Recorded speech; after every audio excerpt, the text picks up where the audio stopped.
Last class में हम लोगों ने क्वेश्चन किए थे, 4 क्वेश्चन हम लोग जो है कर चुके थे लास्ट क्लास में। ठीक है, ये 2 क्वेश्चन आज गिवन है। 2 क्वेश्चन जो है आप लोग सॉल्व करने की कोशिश करो, क्या इनके आंसर होंगे।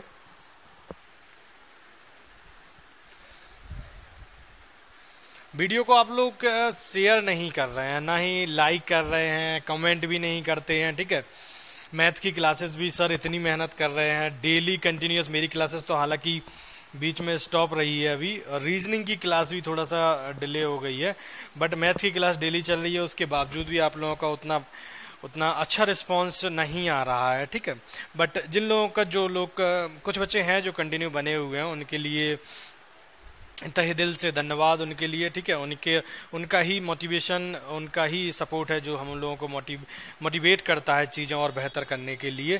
ठीक है, तो सपोर्ट करते रहिए, बकाया लाइक करते रहिए, लाइक शेयर कमेंट अपने दोस्तों को बताइए, फ्रेंड सर्कल को बताइए, है ना, कि क्या हम लोग बेहतर से बेहतर चीज़ें कर रहे हैं।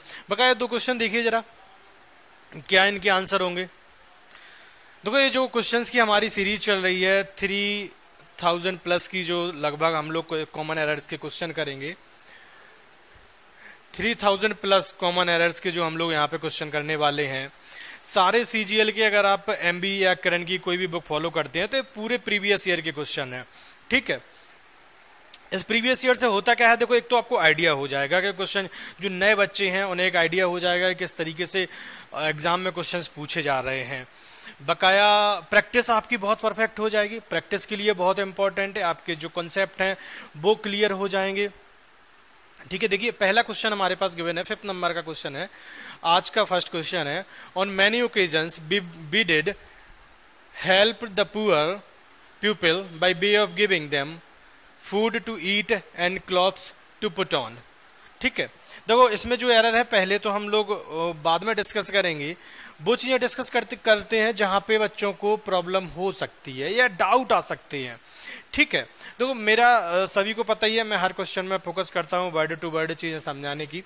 देखो, वे ऑफ गिविंग, यहाँ पर ऑफ प्रपोजिशन के बाद जो यहाँ पर वर्ब गिवन है, ये आपका जीरेंड है जो प्रपोजिशन का ऑब्जेक्ट के तरीके से काम कर रहा है। ठीक है, object of a preposition, object of a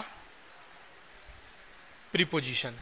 ठीक है, ये आपका हो जाएगा ऑब्जेक्ट ऑफ अ प्रपोजिशन।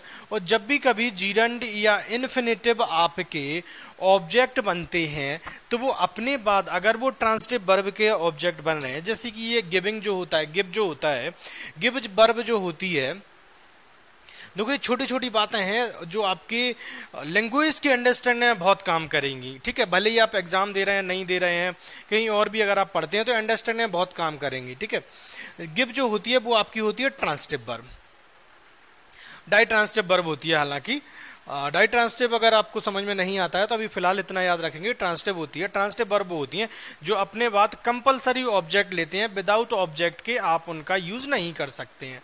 ठीक है, तो अच्छा, इन वर्ब के जब हम इन्फिनेटिव या जीरंड बनाते हैं, तो जब वो जीरंड बनाते हैं और नाउन के तरीके से वो काम करते हैं, तो वो अपने बाद ऑब्जेक्ट लेते हैं जिस तरीके से वो वर्ब के फंक्शन में लेते हैं।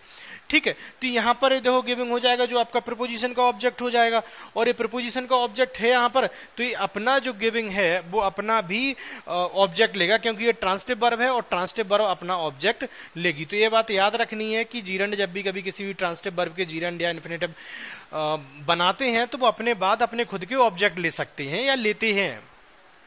ठीक है, तो गिविंग के बाद देम जो यहां पर हो जाएगा वो गिव के लिए ऑब्जेक्ट हो जाएगा, giving them food to eat and clothes to put on. ठीक है, देखो ये आपको कॉन्सेप्ट, ये यहाँ पे डाउट हो सकता था, ये हम लोगों ने क्लियर कर लिया। गिविंग जो होती है डाई ट्रांसिटिव वर्ब होती है, ये भी हमने आपको बताया है। तो देम हो गया और फूड हो गया, दोनों ही आपका, ये आपका इनडायरेक्ट ऑब्जेक्ट हो जाएगा और फूड आपका डायरेक्ट ऑब्जेक्ट हो जाएगा, क्योंकि जो डाई ट्रांसिटिव वर्ब होती हैं वो एक लिविंग या नॉन लिविंग, एक डायरेक्ट और इनडायरेक्ट ऑब्जेक्ट लेती हैं। ठीक है, तो गिव ने अपना दोनों ले लिया। यहाँ पे कोई एरर आपको लग नहीं रहा होगा। बकाया आगे देखते हैं, ऑन मैनी ओकेजन्स, ये आपका एडवर्बियल फ्रेज है। ठीक है, एडवर्बियल फ्रेज है जो आपका एक टाइम शो कर रहा है कि वो एक्शन किस टाइम इंटरवल में या उस टाइम का रेफरेंस देता है कि किस टाइम में वो एक्शन हो रही है। ठीक है, तो ऑन मैनी ओकेजन जो हो जाएगा वो यहाँ तक आपका जो हो जाएगा वो आपका एडवर्ब फ्रेज हो जाएगा। तो इसे यहाँ पे भी कोई गलती नहीं है, बकाया बड़ी सिंपल सी गलती है। देखो यहाँ पे समझ में आ ही गया होगा आपको, ये सारी चीजें हैं समझने के लिए है। गलती एरर फाइंड करना है तो देखो एरर बुक्स में भी लिखी है और मैं बता दूंगा कि यहाँ पे एरर है, ये एरर है। उससे मुझे नहीं लगता कि आपकी लैंग्वेज इंप्रूव होगी या आप इतना टाइम यूट्यूब पे या क्लासेस में अगर आप अपना टाइम दे रहे हैं तो डिपेंड ये नहीं करता कि आपको सिर्फ एरर फाइंड करनी चाहिए। आपको कंप्लीट सेंटेंस में अगर एरर के अलावा भी, सपोज करो आपको यहाँ पे एरर समझ में आ गई, किसी और पार्ट में अगर आपको एरर लगती है या कोई पार्ट समझ में नहीं आता है तो आपको उस पार्ट पे फोकस करना चाहिए। यही वो चीजें हैं जो आपकी लैंग्वेज को इंप्रूव करेंगी। ठीक है, तो यहाँ पे गलती हो सकती थी बच्चों से जो हम लोगों ने यहाँ डिस्कस कर ली। बकाया सिंपल सा एरर है कि जब भी कभी ऑक्सिलरी वर्ब हम यूज करते हैं तो उसके बाद जो वर्ब होती है वो हमारी B1 होती है, मतलब जो सिंपल फॉर्म होता है वर्ब का वो यूज करते हैं। तो यहाँ पर we did help the poor, ठीक है, we did help the poor. अच्छा, यहाँ पे हेल्प का हेल्प्ड नहीं होना है, हेल्प ही होना है। अच्छा, कई बच्चों को यहाँ पे भी एरर लग सकती है कि भाई डिड हम क्यों यूज कर रहे हैं। जब भी कभी स्ट्रेस डालने के लिए आपने स्पीकिंग में अगर कोई बच्चा इंटरेस्टेड है तो स्पीकिंग में अगर आप लोगों ने ध्यान दिया होगा कि डू डज ऑक्सिलरी का हम लोग सिंपल सेंटेंसेस में भी यूज करते हैं। कब करते हैं? जब हमें कभी स्ट्रेस डालना होता है अपनी बात पे। ठीक है, वही सेम यूज करते हैं हम डिड अपना जो है पास्ट के सेंटेंस है, जो पास्ट इंडेफिनिट होता है वहां पे यूज करते हैं। अच्छा, या तो आप डिड को रिप्लेस करिए, हेल्प लगाइए, या फिर आप हेल्प को हेल्प करिए और डिड को रहने दीजिए। ठीक है, दोनों ही आपके जो है करेक्शन सही होंगे। ठीक है, तो ये आपको समझ में आ गया होगा कि क्वेश्चन में क्या एरर थी। बकाया जो भी कंफ्यूजिंग पार्ट है वो भी हम लोगों ने डिस्कस कर लिए। 6 नंबर का क्वेश्चन देखिए, इसमें क्या है। 6 नंबर का जो क्वेश्चन हमें गिवन है, unless it is accepted to both the parties and arbitrator would ये आपका 2 बार रिपीट हो गया। ठीक है, यहां पर एक ही है। Arbitrator would be of no use to settle this dispute. ठीक है, देखो चलो पहले इसको सॉल्व करो जरा आप। एक क्वेश्चन में मुझे ऐसा लगता है, मेरा दिल करता है कि मैं एक आपको मतलब पोस्ट मॉर्टम कर दूं ये क्वेश्चन का। ठीक है, एक चीज आपको बता दूं, फिर कहीं मेरे दिमाग में आता है जो मेरा एक्सपीरियंस है बच्चों का। ठीक है, ज्यादा चीजें डिटेल में बताने से होता क्या है, एक तो बच्चे ज्यादा कंफ्यूज हो जाते हैं। कई बार बच्चे को होता क्या है कि उन्हें बहुत छोटी छोटी चीजें पता नहीं होती हैं, आप बहुत डेप्थ तक चीजें बता देते हैं, उन्हें तब कंफ्यूजन हो जाती है। दूसरी बात, मैक्सिमम बच्चे तब कंफ्यूज होते हैं जब उन्हें कहीं किसी बुक से या किसी टीचर से कुछ चीजें पढ़ रखी हैं। आप उन्हें जब कॉन्सेप्चुअल चीजें पढ़ाने की या बताने की कोशिश करते हैं, वो इतने क्या बोलूं, इतने मैच्योर हो चुके होते हैं उस सिस्टम में कि वो आपकी बात मानने को तैयार नहीं होते हैं कि आप जो बता रहे हैं वो सही है या नहीं है। ठीक है, तो जब अच्छे लेवल के बच्चे मिलते हैं तो मजा आता है उन्हें एक चीज डिस्कस करने में। जैसे कि यहाँ पर वुड बी ऑफ प्रपोजिशन के बाद ये पूरा complete no use to settle this dispute यहाँ पर गिवन है। ये क्या है, किस तरीके से यूज होता है, बी वर्ब के बाद ये ऑब्जेक्ट है या क्या है। ठीक है, अगर आपका इंटरेस्ट है तो आप कमेंट करके बताएंगे कि ये पूरा पार्ट जो है वो बी प्रपोजिशन के लिए, बी जो वर्ब है उसके लिए क्या काम कर रहा है।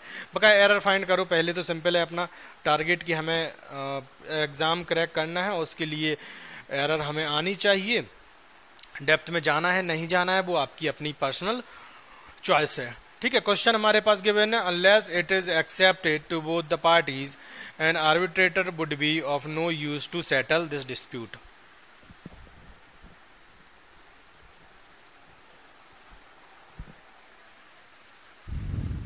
देखो, अनलेस और अंटिल जो होता है कंजंक्शन ऑफ कंडीशन होता है अनलेस। ठीक है, कंजंक्शन ऑफ कंडीशन, इसको मैं थोड़ा साफ कर रहा हूं। देखो डिपेंड ये नहीं करता आप नंबर ऑफ क्वेश्चंस कितने सॉल्व कर रहे हैं, डिपेंड ये करता है कि आप एक क्वेश्चन से कितने सारे कॉन्सेप्ट या आपके अपने डाउट क्लियर कर रहे हैं, ठीक है। अगर एक सिंगल क्वेश्चन से अगर आपके 3-4 कॉन्सेप्ट क्लियर होते हैं, डाउट क्लियर होती हैं, तो उससे का 50 से 100 क्वेश्चन आप कर लेते हैं।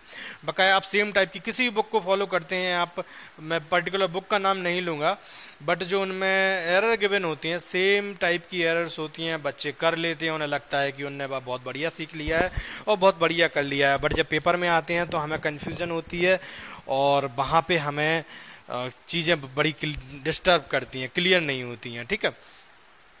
तो कोशिश करो कि आप वर्ड टू वर्ड लैंग्वेज को समझने की कोशिश करो, चाहे फिर वो बैंक के एरर हो, कहीं के भी एरर हो, लैंग्वेज हर जगह एक है, लैंग्वेज में कोई डिफरेंस नहीं है। तो अनलेस हम यहाँ पर देखेंगे, अनलेस जो होता है कंजंक्शन ऑफ कंडीशन होता है, ठीक है, कंजंक्शन ऑफ कंडीशन होता है अनलेस, ठीक है। वो अनटिल जो होता है हमारा,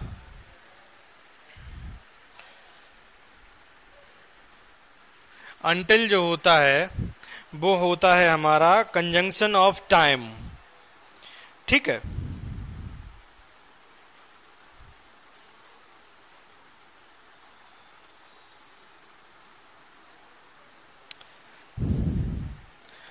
अनटिल जो होता है वो होता है हमारा कंजंक्शन ऑफ टाइम, ठीक है। तो देखो unless it is accepted to both the parties an arbitrator would be of no use to settle, ठीक है। ये जो होगा अपना पूरा जो कंप्लीट क्लॉज, जो फर्स्ट क्लॉज गिवन है वो हमारा क्या गिवन है, ये आपकी स्पेलिंग थोड़ा सा मिस्टेक हुई, आप चेंज कर लें, ठीक है। कंजंक्शन ये होता है, ठीक है, कंजंक्शन। तो ये जो गिवन है अपने पास अनलेस, एक फिक्स रिजिड कंडीशन है कि अगर ऐसा होगा, unless it is accepted to both the parties, जब तक उन दोनों लोगों को, जैसे दो लोगों की लड़ाई हो गई, ठीक है, यहां पर इसकी और इसकी, एक कम बाल वाला है, ज्यादा बाल वाला है, इन दोनों की लड़ाई हो गई, ठीक है। अब इन दोनों को अगर ये दोनों एक्सेप्टेबल है कोई पर्टिकुलर कंडीशन, तो पर दूसरे आर्बिट्रेटर की कोई जरूरत नहीं है। आर्बिट्रेटर मीडिएटर जो समझौता कराता है दो लोगों का, वो होता है, ठीक है। तो अगर दोनों पार्टीज को वो चीज एक्सेप्टेबल है, या किसी भी पर्टिकुलर किसी एक जनरल टॉपिक की अगर बात करें, कि जनरल बात करें कि कोई भी पर्सन स्पेसिफिक नहीं है, अगर वो कंडीशन दो पार्टीज को, कोई भी पार्टी हो, उनके लिए अगर वो एक्सेप्टेबल है, तो वहां पर हमें आर्बिट्रेटर या मीडिएटर की या ट्रम्प की जरूरत नहीं है, या उस इंसान की जरूरत नहीं है जो आपकी समझौता करा दे, ठीक है। यहाँ पे कोई भी दो पार्टी हो सकती है, तो इट इज एक्सेप्टेड। तो ये समझने वाली बात है। यहाँ पे देखो जो बुक में आपको यहाँ पर गिवन है, वो सिंपल सा ये पार्ट गिवन है कि यहाँ एक्सेप्टेड का जो होना चाहिए वो एक्सेप्टेबल होना चाहिए। बट ये बात आपको समझ में आनी चाहिए कि एक्सेप्टेड भी आपका एडजेक्टिव होता है। यहाँ पर जो सही होगा वो आपका एक्सेप्टेबल हो जाएगा, ठीक है। देखो ये भी आपका जो होता है वो आपका पास्ट पार्टिसिपल होता है, आपकी थर्ड फॉर्म होती है जो पास्ट पार्टिसिपल की तरीके से, ये भी एडजेक्टिव की तरीके से काम करती है, ये भी एडजेक्टिव के तरीके से काम करता है, होता ही एडजेक्टिव है। बट हम लोगों ने देखो पिछली क्लासेस में देखा है कि जो प्रेजेंट पार्टिसिपल होता है या पास्ट पार्टिसिपल होता है, उसकी कंडीशन होती है, या तो वो डूअर होता है या रिसीवर होता है, तब हमें यूज करना होता है। और जब हम एडजेक्टिव, कंप्लीट एडजेक्टिव यूज करते हैं किसी कंडीशन को शो करने के लिए, वहां पे डूअर और रिसीवर नहीं होता है, तो उसमें जो है हमें एडजेक्टिव का यूज करना होता है। और एक जनरल इन्फॉर्मेशन देने के लिए यहाँ पर एक्सेप्टेबल का यूज करना पड़ रहा है, ठीक है।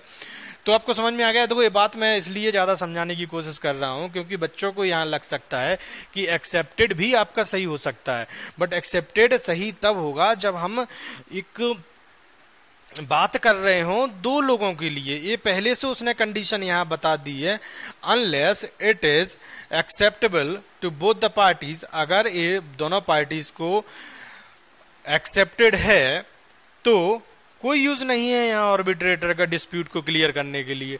ठीक है, तो इसलिए यहाँ पर जो यूज होगा वो हमारा एक्सेप्टेड का यूज ना होकर एक्सेप्टेबल का यूज हो जाएगा। ठीक है, तो क्लियर है, बकाया हम लोग मिलते हैं अगली क्लास में। ठीक है, आज के लिए इतना ही।